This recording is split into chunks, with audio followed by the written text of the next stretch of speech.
The vaccines under the declared state of emergency were characterized in the federal contracts with the vaccine manufacturers as what are called medical countermeasures. Countermeasures is not a medical or a public health term. It's a term that comes out of the military and intelligence community.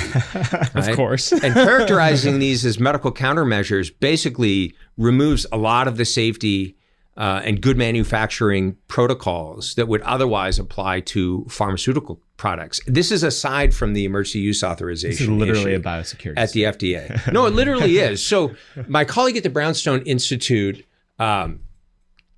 has basically done the research to show that in the federal org chart of who is actually quarterbacking and running the show during COVID, you would think Health and Human Services would be quarterbacking our response because that's the department that contains our public health agencies, the NIH, the CDC, the FDA. But no, the Health and Human Services department was answering to guess which department was quarterbacking the whole COVID response. Turns out it was the Department of Defense. So this was a really militarized response to COVID. So what do I mean by biomedical security state in the title of my book, subtitle of my book? It's the welding together of three things that used to be distinct. Number one is an increasingly militarized public health apparatus. Number two is novel technologies of surveillance and control. We could talk more about that later. And the third is these two things are backed up by the police powers of the state. Again, that whole apparatus is still in place. All the legal mechanisms that permitted it are still in place, just waiting for the next declared emergency or crisis to be rolled out.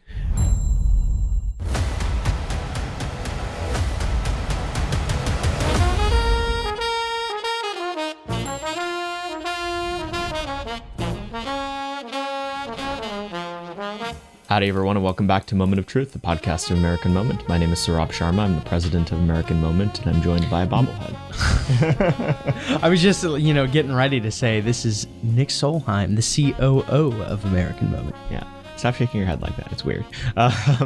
Thank you guys for coming back for yet another episode, a fantastic one. And that will inspire you to take up arms against our enemies by the end of it.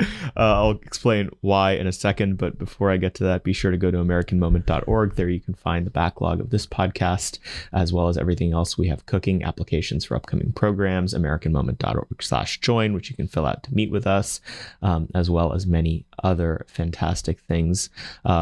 Today we had on Dr. Aaron Kheriaty, who was one of the many, thankfully, professors that spoke out against the biomedical security state that emerged during COVID-19. And in fact, that's the title of his book, The Rise of the Biomedical Security State, or rather, that's the subtitle. The title is The New Abnormal.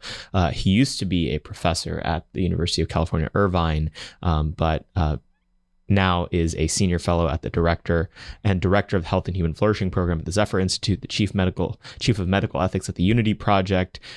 He is a scholar at the Paul Ramsey Institute, fellow at the National Catholic Bioethics Center, and on the advisory board of the Simone Weil Center for Political Philosophy, as well as a senior scholar, fellow at the Brownstone Institute, as well as the fellow and director of the program in bioethics and American democracy at the Ethics and Public Policy Center. As you can see, you have to stitch together a lot of side gigs after your professor job gets taken away. I wonder how many business cards he has. That's like six jobs. Yeah, it's fantastic. But Dr. Kheriaty was a physician by training in psychiatry, who went to the University of Notre Dame for philosophy and then completed his MD at Georgetown University. And he was just teaching bioethics and medicine for many, many years and chaired the ethics department and eventually decided to do some ethics and got fired for it. And we have a fantastic conversation about that and what it was like to be one of the dissidents in the medical profession during COVID, but much, much more than that, namely how the field of bioethics has utterly collapsed, the concerning emergent trends in physician-assisted suicide and the transgender movement, as well as something that's probably going to cause Nick to buy several more firearms tonight, which is his concerns about what the left is going to do next. And I'll leave that as a surprise for you, so make sure you listen to the end. But we'll go now to Dr. Aaron Kheriaty. Dr. Kheriaty, thank you for coming on the podcast. Thanks. Great to be here with you. Whenever we have guests on, we always love to hear how they got to the point where they are today. And reading your bio, it's very clear that it was a kind of career where certain things happened to you at some point. Would love to hear that story, sort of what brought you to the point where you're involved in all the things you are today. Yeah, so the quick version is I studied philosophy and pre-med as an undergraduate at the University of Notre Dame, then went to Georgetown for med school. I got my MD degree there and studied bioethics there. Went to residency at the University of California, Irvine, and then joined the faculty there as soon as I graduated. And up until December of 2021, I was a professor in the School of Medicine at UC Irvine. And I was also the director of their medical ethics program. So I taught the required medical ethics course to all the med students. And I did clinical work. I chaired the ethics committee there. So I was deeply involved in education, in clinical care, in research at the University of California, Irvine. When COVID started, I was part of a group put together by the president of the University of California, which is not just UCI, but basically the office that oversees all the branch campuses, UCLA, UCSF. So we had representation from all 5 of the UC schools that have hospitals and medical schools attached to them. And we were responsible for making COVID policy, especially policy that had ethical implications. So for example, the first policy we worked on was ventilator triage. You might remember very early on in the pandemic, there was a lot of worry that we were going to run out of ventilators.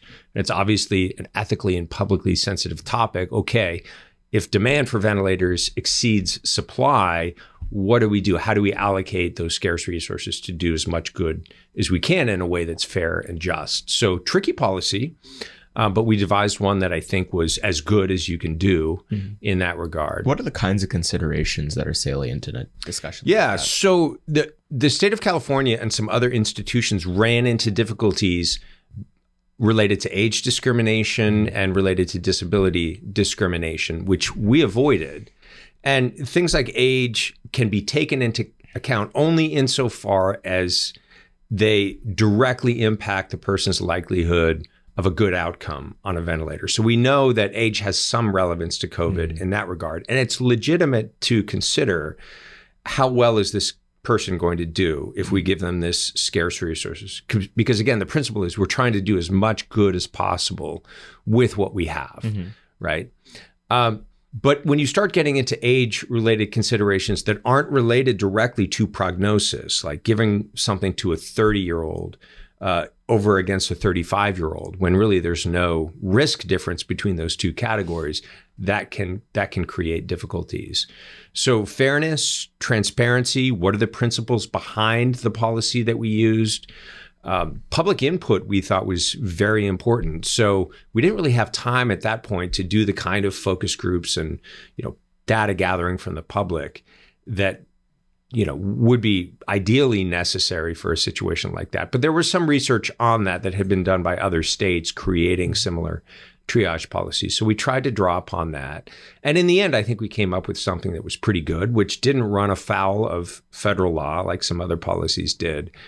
Because of discriminating against people based on disability or based on age-related factors that were not directly prognostic.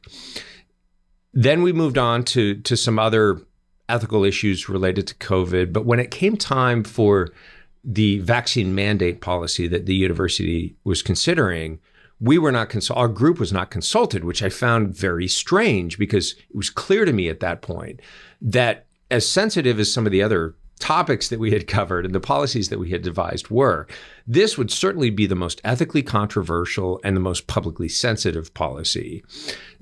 And yet it was coming down from on high as a kind of fiat from the president, I guess, or from the regents of the university. And there was no discussion, there was no debate. So I co-authored a piece in the Wall Street Journal with Jerry Bradley, who's a professor of law at Notre Dame, arguing that university vaccine mandates are unethical. And a couple of weeks, that was an attempt to get a conversation going at the university, which again was shut down. I tried to get a conversation going. Yeah, presumably you had tried before you published this. Yeah, exactly. I'm like, hey guys, let's talk about this. And it was just sort of radio silence. And then I sent the article around and hey, let's talk about this. Radio silence.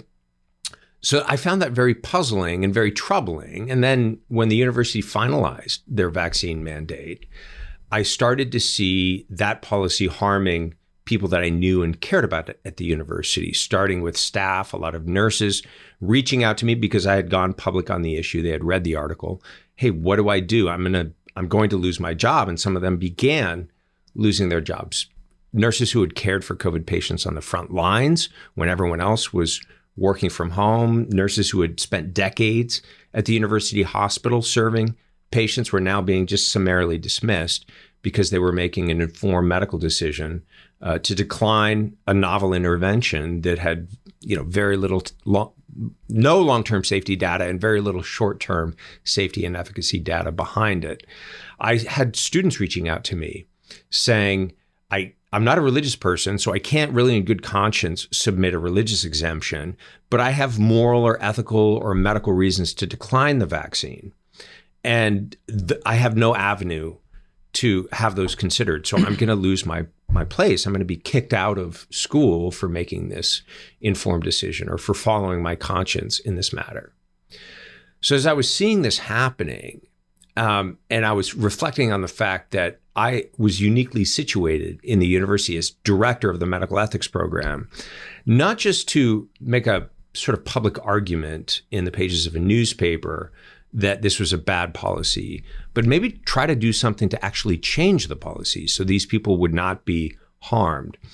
So I made the fateful decision to file a lawsuit in federal court challenging the university's vaccine mandate on behalf of people like me who had natural infection-induced immunity from having recovered from COVID, which I got early in the pandemic. And I like to say, if you want to go sideways with your employer, one very efficient way to do so is to sue them in federal court. So the university wasted no time in basically as soon as they could, they placed me on what they called investigatory leave. And then a month later, they placed me on unpaid suspension. And a month after that, in December 2021, they fired me. Now, I could definitely see that as a distinct possibility and likely outcome when I filed the suit, that they would end up firing me. So it didn't come as a total surprise, but it was still a bit of a shock to the system because my whole sort of professional identity and career trajectory was university-based. I had planned to continue working as long as I could at UCI and hopefully retire there someday and have a sort of, honorable closure with the university rather than getting an email one day after I had left work for the day, basically saying, you can't come back to work tomorrow. You've been placed on leave. You can't communicate with anyone on campus, which, includes not saying goodbye to the students or residents that you've been teaching and supervising, not saying goodbye to your colleagues that you've been working with for 15 years. And, I went back on campus once, escorted by security to empty out my office. And then That was it. Were you alone in your opposition to the University of California's vaccine mandates or other issues? Yeah. So there were a lot of nurses that opposed the mandates. There were other faculty members, two other faculty members at the University of California, Irvine, also lost their jobs or took an early retirement, were forced into early retirement because of their refusal to take the vaccine. What was kind of unusual in my case is that the university had accommodated other faculty members who had declined the vaccine to allow them to work full-time from home. And about 2/3 of my work at that time, I could have done remotely. So I was willing to go part-time. I was willing to go on sabbatical for a year or two until the pandemic was over to avoid getting fired. But they were in no mood after the lawsuit to work with me in that way, and the ways in which they had worked with other faculty members. There was an anesthesiologist at UCLA named Chris Rake, who was also literally escorted off campus by security. That video made the rounds on social media. So he was fired. There were some people at UCSF that reached out to me, other faculty members at UC Santa Barbara that reached out to me. So I was not the only one publicly opposing this policy. And I had some brave colleagues at the university who, while still faculty at the university, filed expert witness declarations in my case in support of me. So one notable example is I got a declaration from Dr. Joe Ladapo, who's now a friend. He's the Surgeon General of Florida under DeSantis, but at the time he was a faculty member at UCLA. So that was really Dr. Ladapo sticking his neck out for me in something that he certainly didn't have to do. He wasn't one of the plaintiffs in the case, but he did put his own professional judgment and opinion out there publicly by writing a supportive declaration. So I had some colleagues that surprised me by reaching out and supporting me, and I had some people that I thought were friends that sort of disappointed me by their lack of support and by their abandoning me in that time of crisis. So when you go through something like this, it's very interesting. You quickly learn who your real friends are. You make some new friends, and some people that you thought were friends end up unfortunately disappointing you. Yeah. What was the outcome of the case? I've sidetracked you there for a second. Yeah, no, not at all. So, the case outcome hinges on a constitutional issue. So I was making a claim that my equal protection rights under the 14th Amendment were being violated because my form of immunity, which was actually superior to the vaccine, was discriminated against by not allowing me back on campus. The court did not accept that there was a constitutional right at stake. And that was the fateful move, because if there's not a constitutional right at stake, they apply the lowest level of scrutiny to the university's policy, what they call a rational basis review, rather than an intermediate or strict level of scrutiny.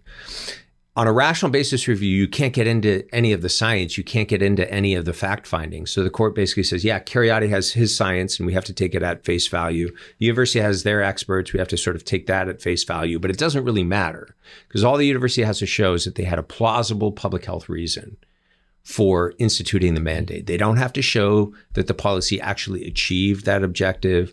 They don't have to show that it was narrowly tailored to avoid capturing people like me that were unnecessary.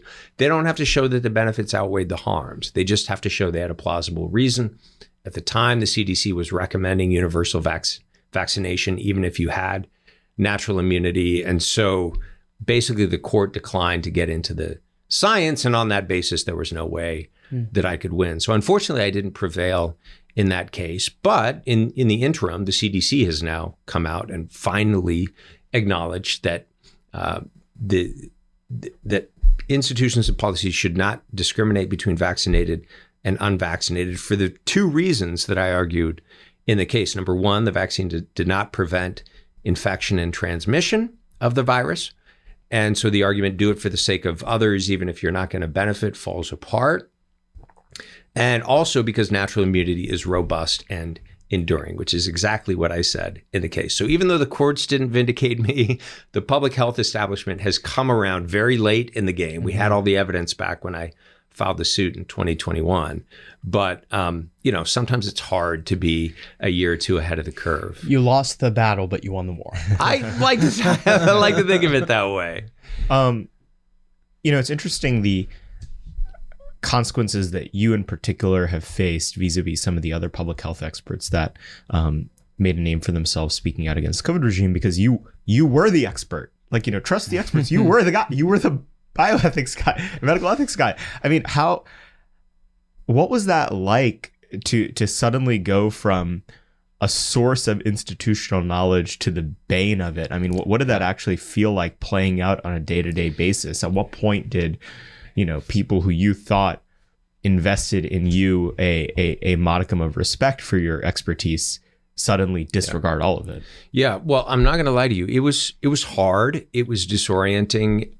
And it was also surreal at times because I got swept up very quickly in the medical freedom movement that was gaining steam around the time that I got fired and just sort of starting to emerge as a public voice. So I got fired in December and I'm scrambling to figure out where I'm going to get health insurance for my family in January the following year, and also how I'm going to pay the bills, how I can quickly get set up in a private practice so I can see my patients and not abandon my patients. So, I mean, the first month or two where I was just scrambling around to patch things together so that the boat would not sink. I was the primary breadwinner for my family. I have 5 children. all of whom are in private schools. So there were bills to pay and things to do. But a month after I got fired, I'm here in DC in January in the 20-degree freezing cold, standing on the steps of the Lincoln Memorial at the first Defeat the Mandates rally, which I helped to organize. 40,000 people standing out in the freezing cold. And I'm looking down on this crowd, looking up at the Washington Monument and at Congress in the background. And I am, giving a talk to all these people about the trends that are emerging and the harsh lockdowns, mandates, and other what I call biosecurity measures that people are finally starting to push back against. And so I'm standing at this podium and I look down to my right and I see a plaque right there next to the podium. This is, Martin Luther King Jr. in 1964, I Have a Dream speech right here. Yeah. It was surreal. It was strange. And the very next day I'm testifying at the Senate in a panel that was organized by Senator Ron Johnson. And that was the beginning of a very wild ride in 2022, in which I wrote and published a book, in which I continued to be heavily involved in a critique of our COVID regime, all kinds of new developments. I got more and more involved in some think tanks that I was already attached to. So fortunately, my friend Ryan Anderson at the Ethics and Public Policy Center, where I was already a fellow, came out in support of me, wrote a great piece in Newsweek saying, look, I got vaccinated and that was a personal decision based on my own health history and so forth. But I support Aaron Kheriaty, my friend, who chose not to get vaccinated, and vaccine mandates are not good public policy. The Zephyr Institute, where I also had an appointment, came out in support of me. And I started doing some work with a new think tank called the Brownstone Institute, which was very focused on medical freedom. And so fortunately, a lot of people in this sort of independent think tank world gave me a bit of a parachute and helped me to continue doing the work that I was doing in research and public policy and bioethics, and public health policy. And so fortunately, I landed on my feet. I managed to patch together income from various sources that added up to more or less what I was getting before at the university. So God had a plan for all of this, and he took care of me and he took care of our family. But in those early months, I could see all that now in hindsight. In those early months, it was not clear how all this was going to go down and what I was going to do next. I'm curious, and correct me if I'm wrong, but it seems like prior to COVID, there would have been a sort of Christian medicine and bioethics, public policy community that would have existed. And it's not clear to me, at least from the outside, that cadre was unified in its opposition to the COVID regime. What if that's true, what was the breakdown of that group of people who I'm sure that you identified very strongly with beforehand? What was that like? Yeah. That's a really good question to which I don't have a clear answer. It is pretty obvious, as you say, that Christians probably skew in general, particularly practicing Christians who are faithful to like weekly church attendance, probably skewed in the direction of being somewhat skeptical of the government's COVID policies because they saw their churches shutting down. They saw the effects on civil society in ways that, people who were less involved in mediating institutions like churches might not have felt to the same degree. But for all that, the Christians were on the same, probably more or less the same bell curve as the rest of society in terms of the range of opinions on COVID policies. And I think that came down to, number one, the fact that this situation was novel. These measures that the government was taking were entirely unprecedented. Epidemics were not unprecedented. People kept talking about how COVID was unprecedented. It wasn't. We have an epidemic approximately once every 100 years, and this one came right on schedule. And by comparison to the 1918 Spanish flu pandemic or other epidemics of the past, this one was relatively mild. So dealing with something like this was not unprecedented at all. we had a lot of wisdom for how to manage infectious disease, going all the way back to the ancient Greeks, the plague of Justinian in ancient Rome. They didn't have a name for it, but they understood the concept of natural immunity. So they had people who had recovered from, at that time it was smallpox, care for those who were sick because they were a sort of buffer. They were people who were themselves not going to get sick and not going to spread it. We threw that, 2 millennia old, age-old wisdom out the window when it came to COVID and pretended we didn't know what natural immunity was or that it wasn't a thing. We had to put it in scare quotes and so forth. But what was unprecedented was quarantining healthy people, the lockdowns, was shutting down all the institutions of civil society, schools, churches, businesses, and so forth. And so Christians, I think, did not have a lot of time to reflect on what was happening, on why it was happening. They were presented very often with bad information because of the strict control of the flow of information on social media and in legacy media, the inability to publicly critique the government's policies without being silenced or getting kicked off social media, or in some cases being fired. I'm not the only example of someone who was fired for voicing opinions challenging the COVID regime. And so, Christian wisdom and reflection grows and develops with time in terms of applying it to new problems and new situations. So that's the charitable interpretation, I think. The rather maybe less charitable interpretation is that a lot of them were just operating based on fear. A lot of them were just operating based on a kind of herd instinct, not wanting to stand out. And a lot of Christian leaders and pastors just simply lacked courage to stand up for what was right and what was good, even when they saw people being harmed, because they were afraid of what other people would say about them. Yeah, you had, I think it was Megan Basham at the Daily Wire did this story about Francis Collins, working with a lot of the leaders in the Christian movement to basically, it's Christian to get the vaccine. You, if you're a Christian, you're basically morally obligated. It was really dark stuff. I think one of the things that I'm most curious about here is the impact after COVID. I can say after COVID, Biden signed this thing that, the emergency is now over. And I don't think we've quite reckoned with a lot of the mistakes that were made. To use like church attendance as an example, it's down like 30%. People just stopped going. That's right. Watching it online doesn't have the same allure, I think. So I'm kind of curious, like what do you think the impacts are, over the next decade in different parts of our society to not having this public reckoning, because it's kind of just faded away. People just gradually, stop wearing masks, stop talking about it. What do you think about that? So I think just allowing it to fade away without a clear retrospective, without a clear postmortem on the pandemic and a real reckoning with everything that went wrong is a disastrous way forward. And the reason is the whole infrastructure, even though many of these specific policies that I've mentioned, lockdown, school closures, vaccine mandates, mask mandates, so on and so forth. Many of these specific policies have been rolled back. Most of them have been rolled back in most places.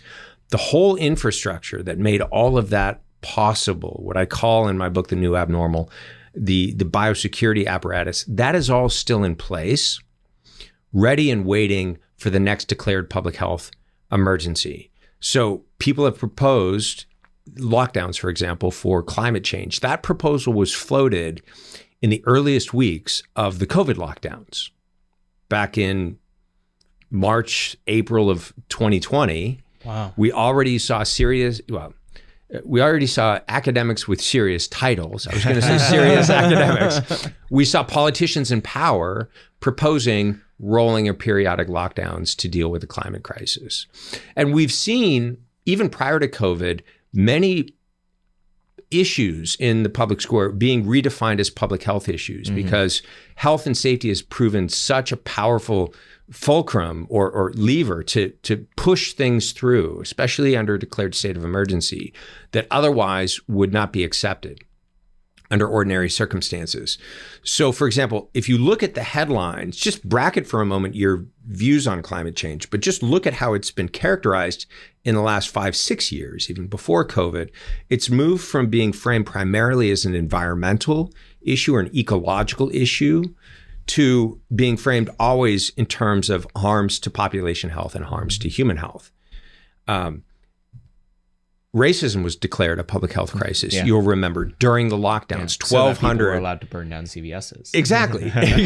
Just so. Yeah, just so. So you had this letter signed by 1,200, so-called public health experts with fancy titles, saying that in the, intersectional hierarchy of public health crises and emergencies, racism stood higher than COVID for those people that were protesting after the George Floyd issue. So what we saw during COVID was a tendency to want to jump from one declared emergency to the next. So we've seen efforts already to create the next public health crisis, whether it was the monkeypox scare or the triple-demic, where we're going to have COVID and RSV and influenza. It was going to be a really bad winter, none of which happened, right? But this grasping for something for which emergency powers can be declared. Why has the state of emergency lasted so long? And by the way, Biden has said it's going to be over, but it's still not over. I think May 11th was the day. So as of today, as of our recording, we're still operating under a federal state of emergency, in which the president gains 128 additional extra constitutional powers that he wouldn't otherwise have. He can unilaterally declare a state of emergency. Actually, he endorses the state of emergency. The person who declares the state of emergency is the Secretary of the Department of Health and Human Services, a man named Javier Becerra, former Attorney General of my home state. Yeah, no friend of yours. California. Right, exactly. A lawyer with no public health training and no public health experience.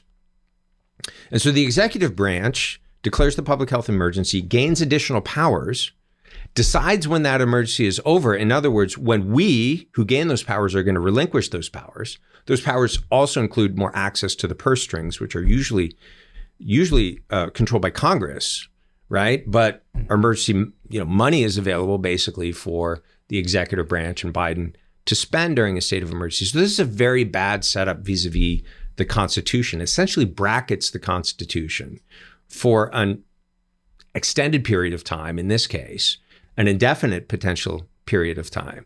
So one of the things I propose at the end of the book in my policy chapter is that we need some sort of checks and balances on the declared state of emergency. This happens at the state level too, by the way, with governors doing the same thing. So the legislature either has to ratify it a couple of weeks in and vote to renew it on a periodic basis. They're not the ones gaining additional powers, and they should put a check on those powers. Or we need to decide and define in law what does and does not constitute an emergency, some sort of threshold requirements that would allow for judicial review. So, someone whose business got shut down could file a suit saying, they're shutting down my business under this declared state of emergency, or my kids are being harmed because they can't go to school under this declared state of emergency. And we're no longer meeting the criteria for the emergency. And then the courts could take a look at that and say, yeah, this has to end. Yeah. What are the most worrisome of those 128 extra powers to you as a bioethicist? Yeah. So I think there are several, actually. So, for example, the vaccines under the declared state of emergency were characterized in the federal contracts with the vaccine manufacturers as what are called medical countermeasures. Countermeasures is not a medical or a public health term. It's a term that comes out of the military and intelligence community. Right? Of course. And characterizing these as medical countermeasures basically removes a lot of the safety and good manufacturing protocols that would otherwise apply to pharmaceutical products. This is aside from the emergency use authorization. This is literally issue a biosecurity at the FDA. No, it literally is. So my colleague at the Brownstone Institute has basically done the research to show that in the federal org chart of who is actually quarterbacking and running the show during COVID, you would think Health and Human Services would be quarterbacking our response, because that's the department that contains our public health agencies, the NIH, the CDC, the FDA. But no, the Health and Human Services department was answering to, guess which department was quarterbacking the whole COVID response? Turns out it was the Department of Defense. So this was a really militarized response to COVID. So what do I mean by Biomedical Security State in the title of my book, subtitle of my book? It's the welding together of three things that used to be distinct. Number one is an increasingly militarized public health apparatus. Number two is novel technologies of surveillance and control. We could talk more about that later. And the third is these two things are backed up by the police powers of the state. Again, that whole apparatus is still in place. All the legal mechanisms that permitted it are still in place, just waiting for the next declared emergency or crisis to be rolled out again. So the DoD was running our response. And regardless of whether this was a virus created in a lab, I think we definitely have a preponderance of evidence and moving toward beyond reasonable doubt level of evidence that COVID was created at the Wuhan Institute of Virology, probably with help and funding from the United States, from the National Institute of Health, funneled through this outfit called EcoHealth Alliance. But even if it wasn't, even if it was naturally occurring, our government treated COVID as though it was a bioweapon. That's what our response indicated. So make of that what you will. Yeah. Well, it's interesting because mentioning EcoHealth Alliance and Wuhan gets to what I think is a much more interesting in some cases than even what the particulars of what happened in COVID, which is the complete, what feels like eroding of the discipline of bioethics to begin with. Yeah, without a doubt. It doesn't feel like it's even operative in American life anymore. And it didn't have to be that way. You know, during the Bush administration, this was one of the few things the Bush administration did well. There was a National Council of Bioethics, you know, recognizing that at the turn of the millennium, there are going to be extremely novel new technologies that are going to come out of progress in genetics and in other fields. And we should be sure to reconcile these developments to human flourishing. It's not clear that happens anymore. What is your macro assessment of the field of bioethics and really ethics and science more broadly? And then we can dive into some of the more horrific examples. So unfortunately, there are some notable exceptions, but unfortunately, the general trend in professional bioethics and academic bioethics today is basically to serve as a rubber stamp to kind of wring your hands for a little while and scratch your head for a little while, but at the end of the day, to green light more or less whatever the scientific and medical establishment wants to do. And much of that is driven by money, by financial considerations. And so the field of professional bioethics has not shown itself to be one that is occupied by people willing to adhere to even the most basic and fundamental principles. So my opposition to COVID vaccine mandates, my legal case against them, rested for me on the ethical principle of informed consent, which goes all the way back to the Nuremberg Code. The Nuremberg Code is a document that everyone should read. It's not long or complicated. It's like 1 or 2 pages long. There's 10 principles articulated in the code. This was developed in the wake of the horrors of Nazi medicine after World War II, when the Nuremberg trials, where a dozen Nazi physicians were tried for crimes against humanity. More than half of them were convicted, and some of them actually received the death penalty. They hanged for violating the first principle of the Nuremberg Code, which is the principle of informed consent, that adults of sound mind have the right to accept or decline to participate in research,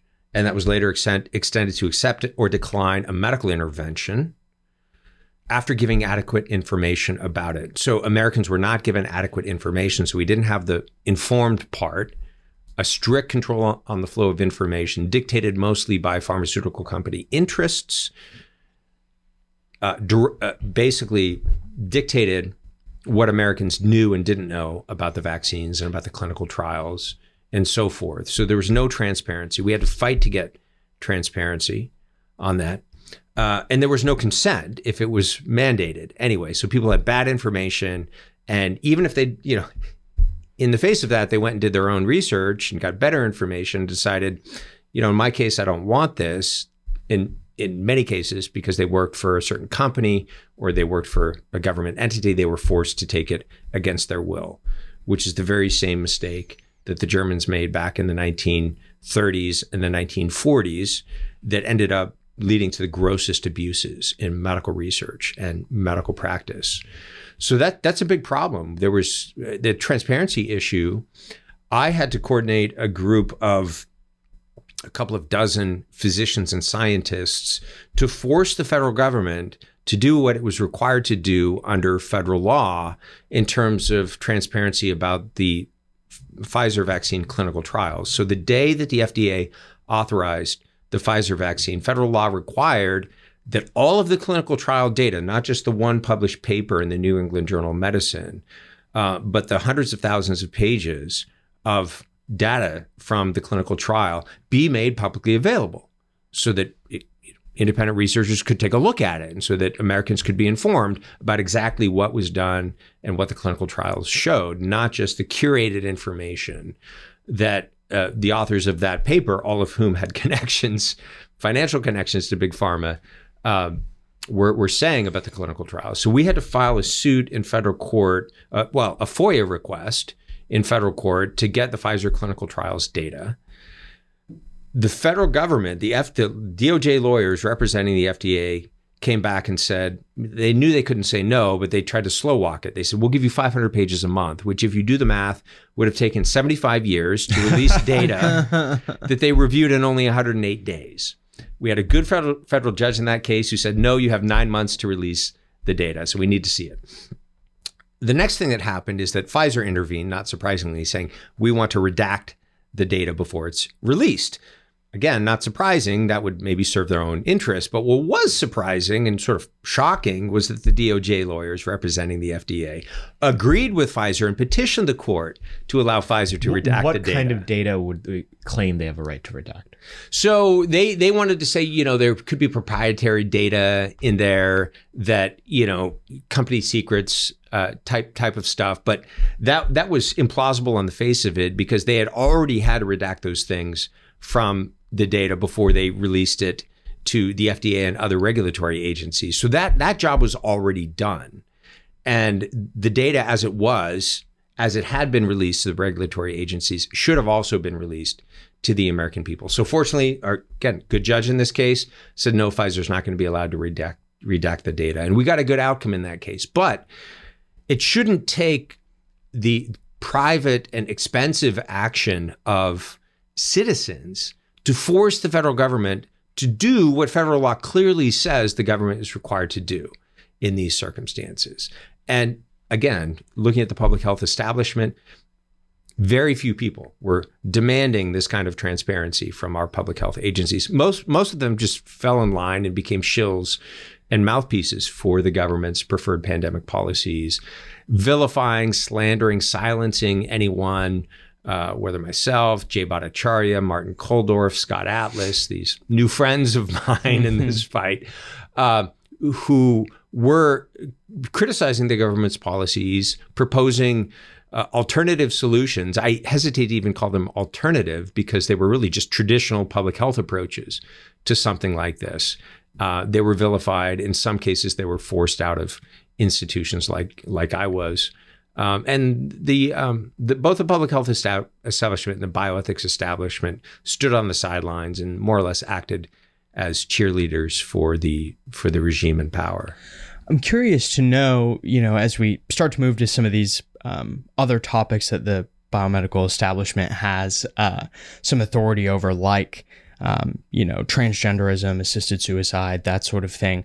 What is the political persuasion of most people in the bioethics field? I'm going to take an informed guess and say that they probably don't come from the same perspective that you do, but I'd be curious to hear more about that. Yeah. So as with most things in academia, academic bioethicists are going to tilt strongly left. And you're going to have, certainly you're going to have libertarians who maybe on other political issues wouldn't be considered left-leaning, but are very sort of libertarian, permissive, hands-off when it comes to bioethics issues, procreative liberty, and just let people do what they want to do. If the market allows it, the technology allows it, it should be permitted. And then you have a lot of progressives who are trying to advance particular social agendas through the mechanisms of bioethics and science and technology and so forth. There are conservative voices in bioethics, certainly. There are many Christian voices in bioethics, certainly, but they don't currently they don't currently occupy sort of established places of authority within bioethics generally. So Bush's Council on Bioethics, chaired by Leon Kass, and then following that, chaired by my mentor at Georgetown, Edmund Pellegrino, that council was an exception to the rule and gathered together. Actually, it was a very diverse council. People characterize it as just a bunch of neocons, but it wasn't. It had people from across the political and ideological spectrum. But what was unique about it is that it included on that spectrum some prominent conservative voices. And many of my friends and mentors were deeply involved in the President's Council as members. My friend Carter Snead was their general counsel. I teach with Bill Hurlbut and Gil Meilander, who were both members of the council for years. Robbie George, who was a prominent member of the council, is also a friend. So those guys have gone out and helped to cultivate a new, younger generation of bioethicists who are informed by principles other than liberal progressivism or other than a kind of strict libertarian approach to these things.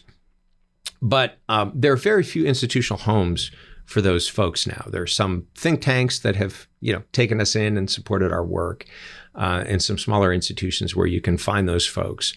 But right now, we have to operate as a sort of creative minority in the professionalized bioethics space in order to get a hearing, in order to be part of the conversation. And it's a real shame that that's the case, because to the extent that bioethics issues were salient in the year 2000, that is only magnified 10x. Absolutely, without a doubt. And there's a couple of key issues that I want to talk about, largely enabled by, I think, technological progress, but I think have always been sort of pressing matters of concern. One that I know that you've done a lot of work on is what is called assisted suicide. Yeah. Why is it bad?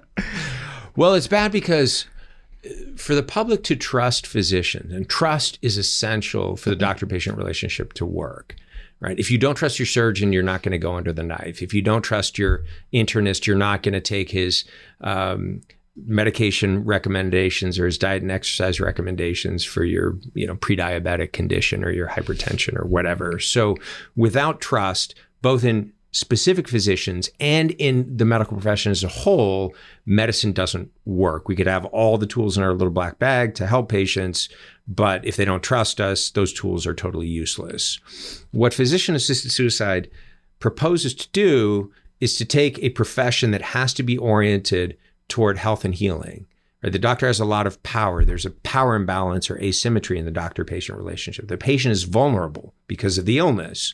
Right? They're equal in dignity, equal in rights, but there's an asymmetry in power in that relationship.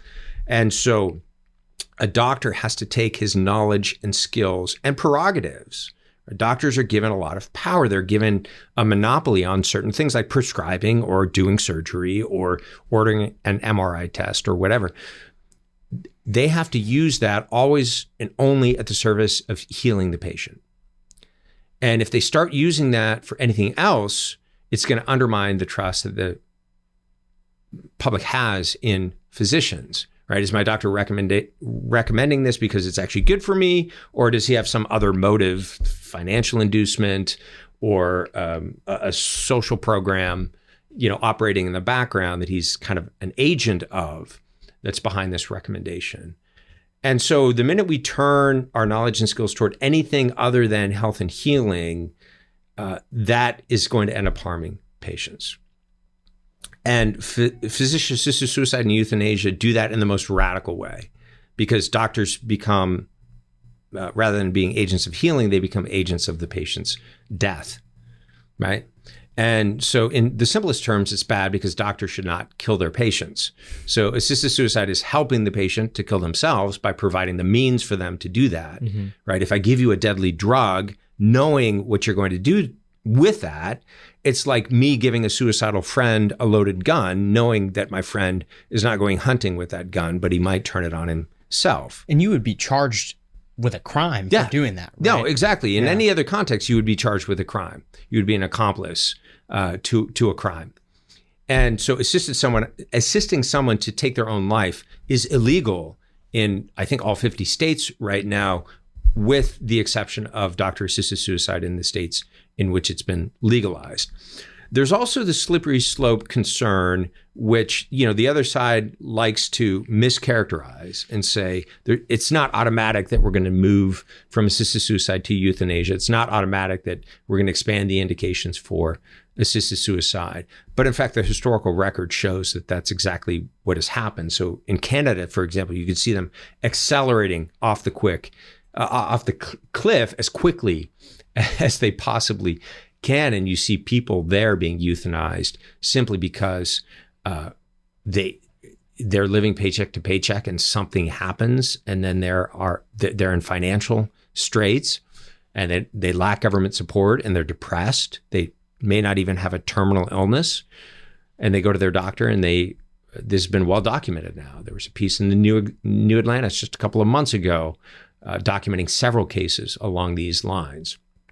And so the slippery slope operates because the moment you abandon the principle that I articulated before, that doctors have to be always and only agents of health and healing, and they can't use their knowledge and skills to torture patients torture prisoners at Guantanamo, or to participate in capital punishment, right? Regardless of your views politically on capital punishment, the AMA takes the position that doctors should not participate in capital punishment because it confuses the public about what doctors are supposed to be doing and what their role is, right? If we need professionalized executioners because the state is going to administer capital punishment, those people should not be physicians. It's actually not hard to train someone to kill someone else using lethal injection. And that's a view that I endorse for the same reasons that I endorse, even though I believe that capital punishment may be justified in certain narrowly defined circumstances, I don't think doctors should be a part of it. Right? Yeah, it's the drifting. What it sounds like the other side wants to believe here is that the category of doctor is coterminous and fully overlapping with a broader category that might be called, medical scientist and right. someone who studies and utilizes medical technology, which is not the same thing as doctor, as like a profession that has existed for millennia. That's right. So a doctor is a sort of technician of power that knows about pharmacology and could use pharmacology for healing if that's what the patient wants, or could use it for killing if that's what the patient wants.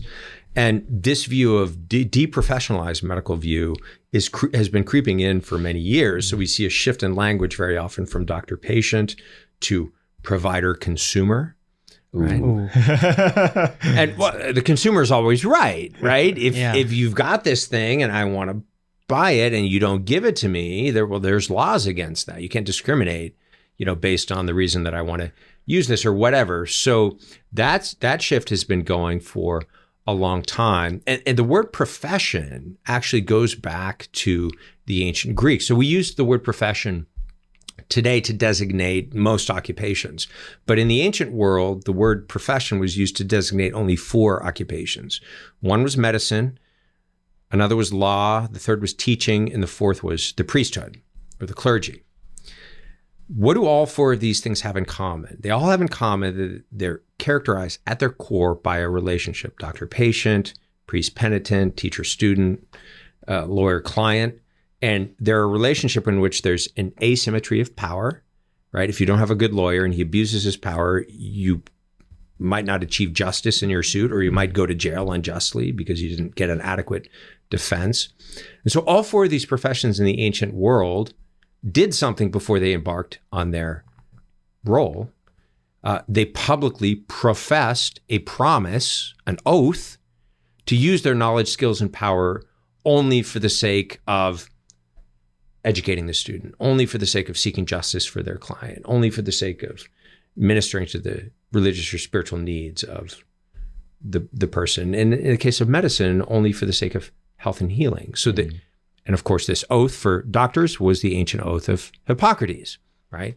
Which has provisions in it against giving a deadly drug to a patient, has provisions in it against administering an abortifacient to end the life of an unborn child. This was a pagan pre-Christian document, mind you, 4th century BC, that recognized that the public has to trust doctors because doctors have a lot of power. And one of the ways that we try to encourage trust or win the trust is to make a solemn public profession of who we are, what we do, and what we aim at. That notion of professionalized medicine is rapidly being abandoned in favor of a kind of consumer-driven model that says, if I want it and you can provide it, you have to give it to me. And that has implications across a lot of the lightning rod issues that we see in medicine, from transgender care to physician-assisted suicide and euthanasia, to the overprescription of psychotropic medications in certain contexts. So this is a very deep principle that when you abandon it, very quickly, a once noble profession can rather quickly go off the rails. I want to get to all those issues you just brought up in a minute, but to give us like kind of a sense of scale, how many doctors are violating the Hippocratic Oath by currently administering this? How many people are doing this on an annual basis in the U.S. and Canada? So in my home state of California, fortunately, most doctors are opting out of physician-assisted suicide. So things have not accelerated in California. And is California the only state? No, there are a handful now. So off the top of my head, I can't remember all of them, but I know it was legalized in Montana by a court decision. It's been legalized, I believe, in Massachusetts, maybe in New York. Don't quote me on these, but I think there are 6 or 8 states besides California. Certainly Oregon and Washington legalized doctor-assisted suicide before California. But back in 2014, 2015, I was very heavily involved in these debates in California. I was also chairing the ethics committee in the ethics program at UCI. So I helped to develop the policy at the university around assisted suicide, where we tried to put some additional safeguards in that policy that were not required by the minimalist requirements of the law. As a consequence of that, there have been very, very few cases of doctor-assisted suicide at my former university. But one of the interesting things that we did around that time, right after the law was passed, was that we polled physicians and nurses as to whether they thought it should be permitted at the university. And a majority of people said, yes, we should offer this to our patients. And then the second question was, if it was permitted as a physician, would you participate either in administering the lethal drug to patients, or being one of the consultants that you need a second opinion to sort of endorse this, that would be involved as someone that could, give a second opinion on this. And a much smaller proportion of doctors said yes to that. Maybe about a third of doctors said, yes, I would participate. But then when it came time to actually put their names on a private list at a medical staff office to participate, we ended up with only like 1% to 2%. Wow. Only a very small handful of physicians who ended up, when push came to shove, being in fact willing to participate, not just answering a question on a form about what they thought about it in general. But I think most doctors still have somewhere deep within them that basic Hippocratic ethos, right? And while, politically or ideologically, they may lean in a certain direction and so feel like, yeah, this is something that I should endorse, when it comes to their own personal involvement in it, it's very, very, very hard to find physicians in the United States that want to do this. So you end up with a very small handful of real diehards, true believers that in some cases, like the case of Dr. Lonnie Shavelson up in the Bay Area, has set up a clinic just to do this, right? And most of the referrals end up going to a very, very small number of people. Unfortunately, the rest of medicine hasn't become entirely infected or tainted by this bad virus. I don't know how long that situation will last. Canada has certainly shown that the medical establishment and many, many more physicians are getting on board to participate in euthanasia and assisted suicide there. It's probably a long conversation to unpack. What are maybe the cultural and legal differences about what happened in Canada versus California that might account for that disparity? But it's certainly not out of the question that in 10 or 20 years, California and other states that have permitted this could go down the same path. Do you know, like, in the United States, roughly how many people we're talking about that have actually, like, gone through with it? Like, I think, I don't have that number off the top of my head. I want to say somewhere in the neighborhood of 1,800 people in California. Wow. In how long of a time So period? it was legalized in 2015, went into effect in 2016. Wow. So, and one concerning trend is that number increases a bit every year. It hasn't exploded like the numbers have in Canada, but it is going up every year. It's certainly trending in the wrong direction. What's interesting is that this mentality that has led to the proliferation of physician-assisted suicide, if you were sort of doing a quote-unquote organic stepwise expansion or scope creep of the medical profession, abortion may have come after it. Like you would think it's like, oh, first you have the right to kill yourself, then you have the right to kill your child. Like that would be the order things go in. And that's not how it went. It's like first abortion was instantiated as a kind of a de facto right in much of America. And then they backfilled it with, oh, and you can also kill yourself if you'd like as well. Has the sort of demography of how doctors feel about it matched how the abortion issue historically proliferated? Yeah. Like very few doctors. I mean, yeah, that's a great question. Yeah. I think so far the answer is yes. Yeah. You see the same thing in medicine with abortion. You see a strong push to train medical students and residents, particularly in family medicine, obstetrics and gynecology, obviously, to get them all trained up in abortion, exposed to abortion. Is that required in medical schools? It's required in most residency training programs, and there are pushes against conscience rights to require it of medical students. But federal law still protects medical students and residents from retaliation.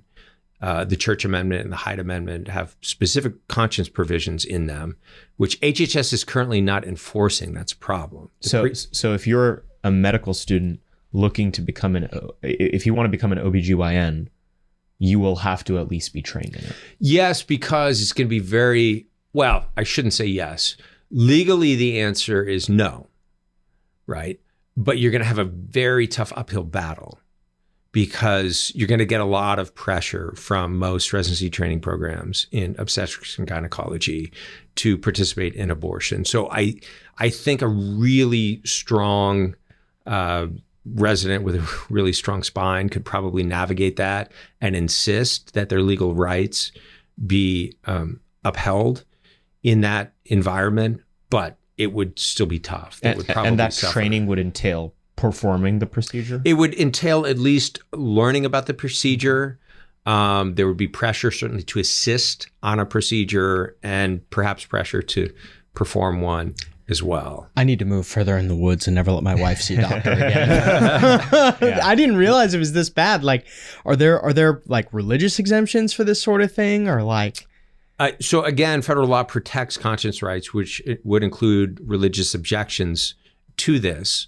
So there are some legal protections, but there's all kinds of subtle forms of retaliation and pressure that can probably get around that. So there are certainly pro-life physicians who do deliveries and do prenatal and pregnancy-related care. Yeah. Many of them, in my experience, have sort of converted to the pro-life position after their period of training, and then came to see later that, I can't do this anymore, or after my training, I never got involved in any abortions, and because I wasn't interested, and now I'm convinced, that that's the right thing, and I'm, nothing could make me do that, no matter how much you try to induce me. So there are people out there that you can find that would take that position, who underwent some sort of moral or religious conversion after their training. But it's a real serious problem now that it's hard to get through the training without experiencing, I would say, a lot of pressure to compromise on one's ethical convictions or religious convictions in regards to abortion, contraception, gender affirming care, things that many people would find objectionable. So that transition we both said, whoa, to, was the idea that we've moved from a doctor-patient dynamic to a provider-consumer dynamic. I actually taped an episode with Mary Harrington yesterday where she framed transhumanism as something more subtle than, robot arm. It's the transition of elements of the field of medicine to fixing something that is wrong with someone to doing anything they want for them. That's right. And abortion would fall under this category. Physician-assisted suicide would fall under this category. And the transgender movement would fall under this category. You mentioned earlier in very plain terms that money is a lot of what talks when it comes to some of these unfortunate trends in bioethics. Say more about that. That's a pretty risky thing for a conservative to say, is that money influences the world around us in that way. Yeah. So, to all the free market diehards out there, this might not be very palatable, but let's take so-called gender affirming care. These gender clinics that are popping up at university hospitals and in private practice all over the place now, that are just exploding as the social contagion phenomenon of transgenderism is exploding. Why is the medical establishment taking such a keen interest in this? Well, these things are usually housed within pediatrics departments. Pediatrics historically has been the lowest paid medical specialty among all medical specialties, perhaps a commentary on our society that we invest less in the health of children than we do in the health of adults. So that's not a good thing. Or in cosmetics and dermatology. Yeah, exactly. Just so. Yeah. And so pediatrics departments tend to not have a lot of money, not have a lot of power, not have a lot of clout within the medical establishment. And here they have a sort of vanguard issue that they can champion that will get a lot of cheers from the crowd. And probably more important for them, for their purposes, is that you're creating a patient population that is otherwise healthy, that would have no reason to come in for services, and providing them ongoing, very expensive services, more or less for the rest of their lives. You're creating lifetime patients that have to come back to get their puberty blocking hormones or their cross-sex hormones indefinitely, unless and until they have surgery to remove their gonads. If you're on puberty blockers or you're on cross-sex hormones and you stop taking them, you don't revert to the phenotypic characteristics of your natal sex. You don't go back to looking like what you are biologically. You revert to a kind of middling state that's neither here nor there, right? So these patients are entirely dependent. With a lot of like hormonal imbalances and health issues. Oh yeah, a lot of health issues, from osteoporosis to other long-term chronic effects of these hormones, and unknown effects of these hormones, because they haven't had decades of testing yet to see what this is going to look like after you've taken these for 30, 40 years. That is a very lucrative business for an otherwise not very lucrative medical specialty. So that's one of the reasons it receives institutional support. Now, these gender clinics would collapse very quickly if states extended their statute of limitations just a few years on medical malpractice. So look, I'm not a big fan, as a physician, I'm not a big fan of really permissive medical malpractice claims. Medical malpractice serves an important role within medicine to check some of the worst abuses and excesses and mistakes that physicians make. So what we know based on the research on transitioning is that regret is not uncommon, but it usually appears only several years down the road. So there's an initial subjective satisfaction as someone is taking on this new identity, maybe feels that I'm now more comfortable in my skin and this is a good thing for me. And it's typically only after 10, 15, 20 years, in many cases, that people look back and say, oh no, I think that was actually a big mistake. And I want to do what little I can to try to undo some of the damage that was done. Medical malpractice statute of limitations is typically, in most cases, 3 to 5 years, right? So we do have some key cases, several of them in California, of young people who were railroaded through this process at very young ages, 13, 14 years old, who are now coming back and saying, I was wronged, I was harmed by this. Kaiser Permanente in California is being sued. There's another medical clinic in California that's being sued. So there are some very early detransitioners who have enormous courage, because you can imagine the kind of vitriol, backlash, hatred that these people are receiving publicly for doing this. And they're still very young, right? This is a lot for a teenager to take on. But there are a few that are doing that. And if that statute of limitation was extended to 10, 15 years, at least for these kinds of procedures, where the harms may not manifest immediately, whether psychological harms or medical harms may not manifest immediately, then these gender clinics would collapse overnight. The lawyers would take care of it. This whole thing would be over next week. One simple trick. Yeah. So any policy folks out there that can influence those laws in various states, that's how this would get done. Can you give us like a sense of scale for how much money there is like in this industry? You know, if you're an individual that's attempting to do this, like how much does it cost on a monthly basis? How much are these companies getting? So I don't have good numbers at my fingertips for that. But certainly the medical interventions, medical treatments, particularly the surgeries, are enormously costly, in the tens of thousands to hundreds of thousands of dollars. So for someone to go through a full transition, which includes so-called top and bottom surgery and the hormones and all the rest, you're in at least a few $100,000 for this, whether you're paying for it or an insurance company or the government-based insurance is paying for it. And then there are ongoing cosmetic refinements that many people want to continue pursuing, from trimming down the male Adam's apple to you name it, and the plastic surgeons and the rest of the medical industry is getting in on this grift.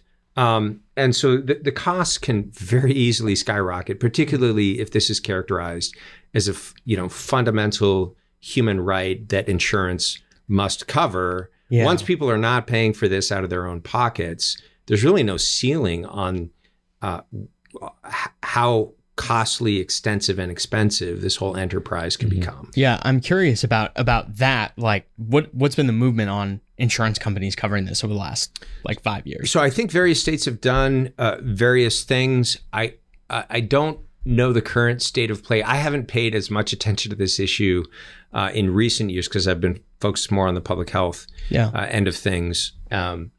But I believe there are at least pushes for Medicare to cover some of these procedures. There's a lot of private insurance companies that are now covering these procedures. There's some proposed state laws. I think some of them may have passed already to require insurance companies to cover some of these procedures. So there's definitely a trend moving in that direction. And I don't know the exact state of play but right it's certainly now in the increasing moment. over. It's increasing. Yeah, without a doubt. So that movement is gaining ground and momentum, but the movement to push back is also gaining ground in momentum. So this was not an issue that you could really have a public conversation about 3, 4, 5 years ago. And we're starting to see some people, including some people on the left, now saying, "Oh, well, wait a minute, what are we doing? Like, grown-ups, hey, do whatever you want. Maybe don't make me pay for it, but do whatever you want. I'm not going to stop you." But when we're talking about children getting funneled into this at very early ages, there's a lot of people, both on the right and on the left, who are now willing to step out and say, I think this thing has gone too far. This is not good. Using your previous intellectual and moral framework for what a doctor is, do you think adults should be able to do whatever they want on this? No. So these procedures are not healing. What you have with gender dysphoria is not a disease of the body that requires bodily interventions, right?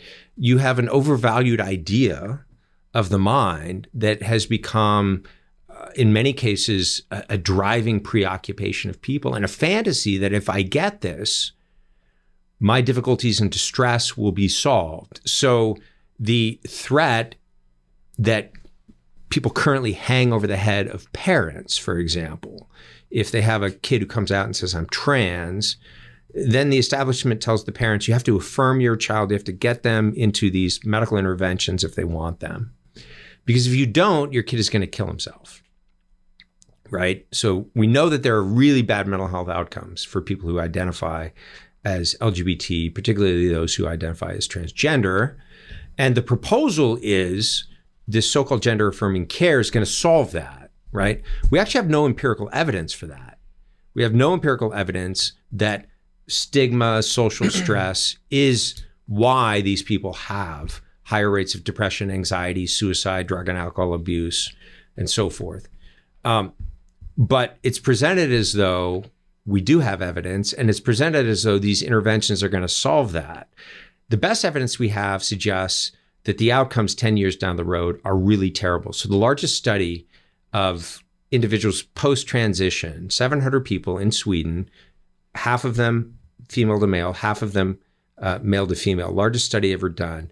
10 years down the road, which is hard to follow these people 10 years out. So very good study, showed that these folks still had 4 times the rate of all-cause mortality compared to the general population, 4 times the rate of psychiatric hospitalization for things other than gender dysphoria than the general population, and most concerningly, 19 times the rate of suicide as the general population. That's a staggering number in psychiatric epidemiology, staggering number. So clearly, the transition, the so-called gender affirming care didn't solve those underlying psychiatric issues. Right? So we need more research into how to solve those underlying psychiatric issues. We need more efforts aimed at helping those individuals to deal with those underlying issues that are driving this discomfort. And what we see in transgenderism is analogous to what we see in other psychiatric conditions. So you take anorexia, for example. Anorexia involves difficulty accepting the body that I have, a misperception of my body as being somehow wrong, right? I'm grossly underweight, and yet I still think I'm fat. And an identity struggle that's bound up with that, and other poor mental health outcomes like depression, anxiety, suicide, and so forth, that also tend to go hand in hand with it. Well, we don't take a 13-year-old girl with anorexia who weighs 74 pounds and do liposuction on her because she thinks she's fat, right? The intervention does not need to occur at the bodily level of affirming what she needs. I mean, in fact, she needs nutrition and she needs refeeding and nourishment, right? But she also needs to get a handle on the psychological issues that are driving that behavior of starving herself and that perception of her body as being something totally other than what it is. So there's a rare condition called apotemnophilia in psychiatry where individuals, you could say, identify as an amputee. Right. They believe they were born in the wrong body, that they should have an amputated limb. Sometimes they present for treatment to get an amputation. Typically, they're declined, of course, because doctors... There was a New Yorker article about this like decades ago. Yeah, that's right. Yeah, that's right. And some of them even take the very radical step of attempting self-amputation of a limb, right? Just take a hacksaw and cut off my arm. The fact that they engage in self-mutilation is not a reason for doctors to do it instead, right? But it shows that these kind of conditions can be very real and very severe. So there's no doubt that the very small number of people who have genuine gender dysphoria are suffering a lot. The question is not whether or not we help them. The question is, how do we best help them so we can get a good outcome? We have enough evidence now that transitioning in gender affirmative care does not produce good outcomes. So we have to be searching for other ways to give them better outcomes. And it has to start at the level of mental health, not at the level of bodily intervention. Well, and to give another analogy of like a less potentially controversial one that has proliferated because of this mentality is you're starting to see all the time these barbaric procedures people undergo to like add 1.5 inches to their height. Yeah. Crazy stuff they'll do to their entire skeletal frame. And it's like, this is what I am rarely the guy that says, oh, it's all about, worldview and ideology and like ethics. And that's the consequence for all of the bad things in society. But like, this is a basic shift in the mentality of what the medical profession is. That's right. Completely cascades into total anarchy. Yeah. I mean, getting back to transhumanism, kind of the central issue now in transhumanism is, in addition to all the things that you mentioned before, the question of human enhancement. Yeah. Right. Taking healthy people and making them quote unquote better than well, bigger, faster, stronger, smarter through biotechnological or medical interventions. Right. So we can use certain drugs to make people who are sick healthy. We can perhaps use certain drugs to make healthy people smarter. We can use gene editing. We can use all kinds of novel interventions, creating human cyborgs, implanting chips in your brain. The possibilities, according to the transhumanists, are endless. And what I argue in the book and elsewhere is that this attempt to make human beings better than well, this so-called attempt to enhance individuals, ends up becoming dehumanizing.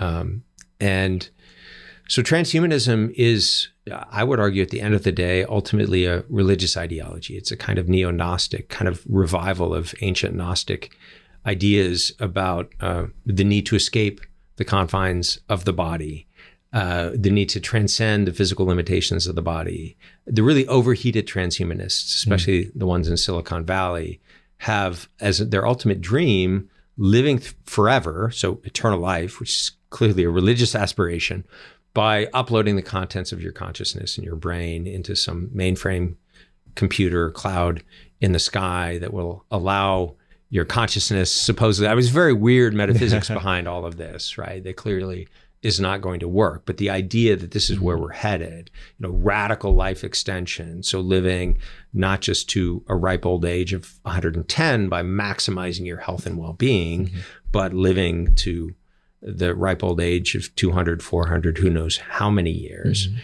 is part of the transhumanist project. If you really get down to what the diehards want. In fact, there's some people that are such ardent believers in this ideology that upon their death, they are cryopreserving their bodies. They are freezing their bodies, or for a discounted rate, you can just freeze your head because presumably you won't need the rest of your body, right? There's a company in Arizona that will do this for, I don't know. Last time I checked, I think it was like, it was a lot cheaper to freeze your head. Maybe like $80,000 or something. Your whole body was a lot more. But the idea is we're just going to keep you in cryopreservation until we have the technology to allow you to live forever, and then we're going to thaw you out and give you whatever you need, and so who that pays you won't for have that? to die. Well, yeah, I mean that's a very good question. I'm not sure. Like, what if you the people have thought through the long-term consequences? Yeah. Like, once you give them your money and you're dead, I mean, who's going to say that they're not going to unplug you in 20 years when they run out of customers or something? Yeah. You better not forget to pay the power bill. Yeah, exactly. Yeah. So it's, but my point is, like, these people are serious, right? And it's not just a group of fringe people. It's, Nick Bostrom, professor at Oxford University, Ray Kurzweil, former VP and I have a friend engineer at Google. Who's convinced that Nick Bostrom is the Antichrist. like the actual, like if there's one guy. Yeah, I'm not going to speculate on that. I think there are many potential candidates these days who might be tapped for the role. Yeah, so this is an ideology that's very influential certainly in Silicon Valley in tech, and it's seeping into mainstream bioethics as well. So on a couple of these issues, namely the transgender issue, do you think that the field of psychiatry was the tail wagging the dog on this? Yeah, so that's a great question. A lot of the initial proposals for human enhancement used psychotropic medications. So when I studied with Ed Pellegrino, I wrote a paper back in medical school on the use of antidepressant drugs to basically sort of alter your personality, make you a little bit more extroverted. What's turned out to be more popular among the general public has been the use of stimulants and the abuse of stimulants for cognitive enhancement. So we know that if you have attention deficit disorder, which is a real disorder and impacts people sometimes in profound ways, and if you treat it well psychopharmacologically, you can really improve a young person's functioning. But the overprescription of stimulants is in many cases overdiagnosing of ADHD, where you just have, boys who are a little bit restless or a little bit more active than the classroom environment that we have created wants them to be.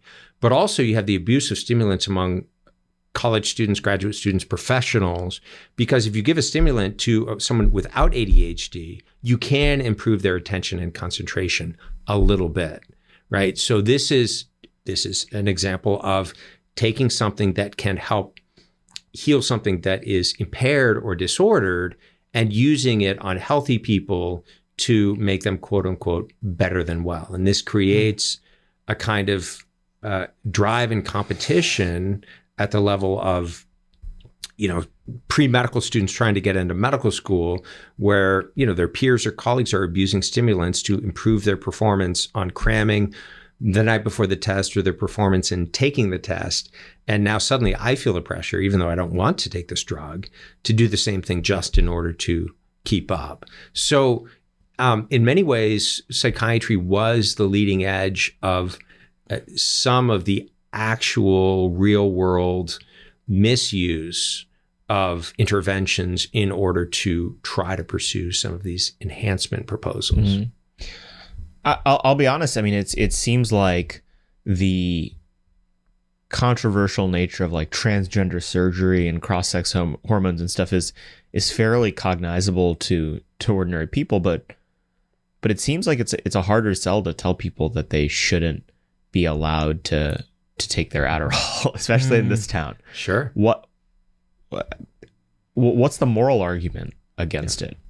So, I mean, I think there are several. Number one, it is a kind of abuse of the body to take something that certainly has known risks and administer it to people who are not sick. So we take on medical risks generally when the medical benefits outweigh those risks, and those risks are acceptable when you have cancer or when you have diabetes or when you have an infection and need antibiotics.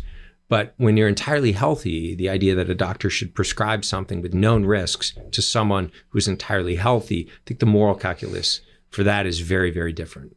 So that's one issue.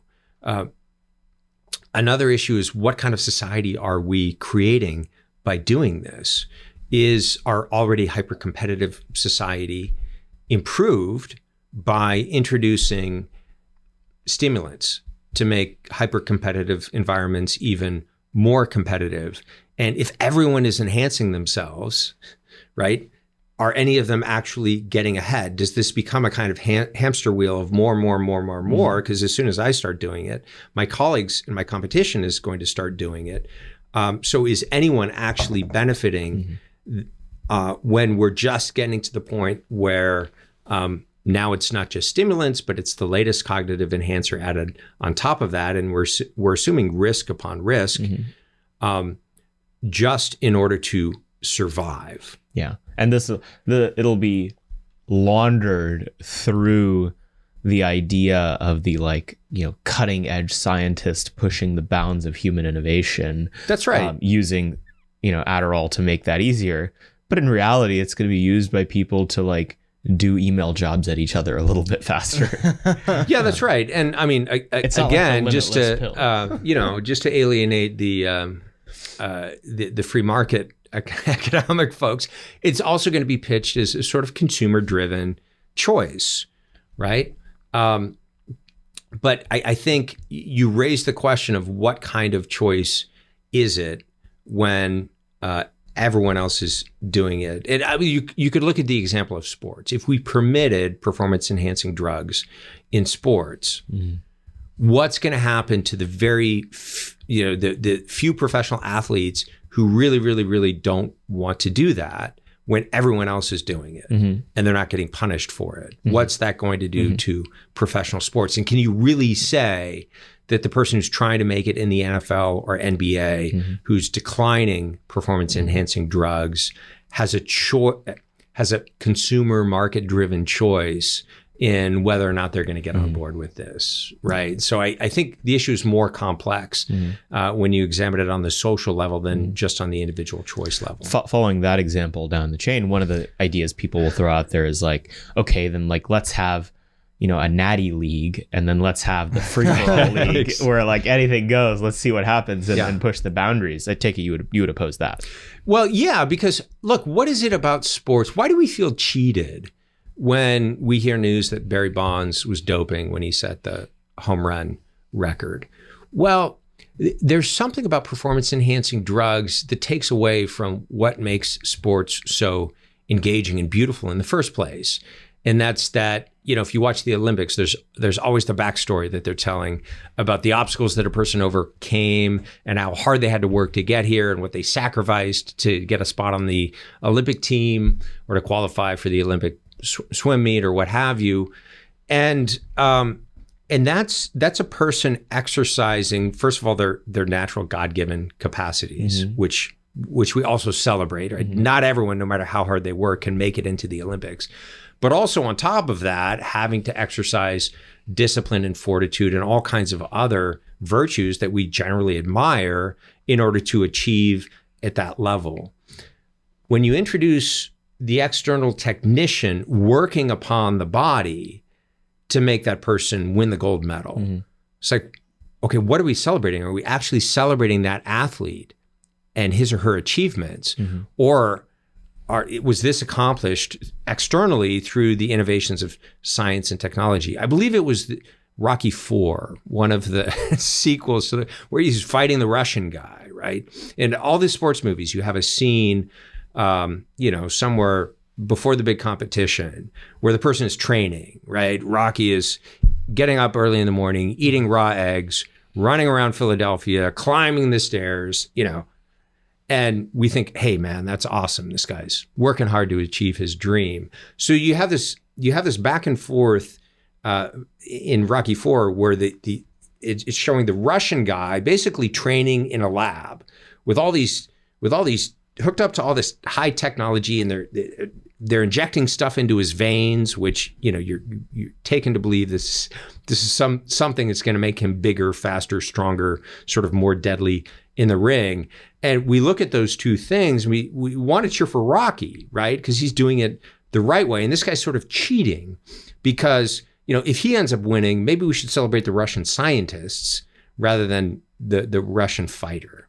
So I think there's something that is maybe hard to articulate, but deeply intuitive about why sports and athletics engages us in the first place that can help us think through this issue of enhancement and why we wouldn't really be that impressed if everyone in the NFL was doping, right? Because the point isn't just to get 10-foot tall gigantors battling it out on the football field. The point is to have very elite and rare human beings doing something very human, which is competing in a game. Yeah.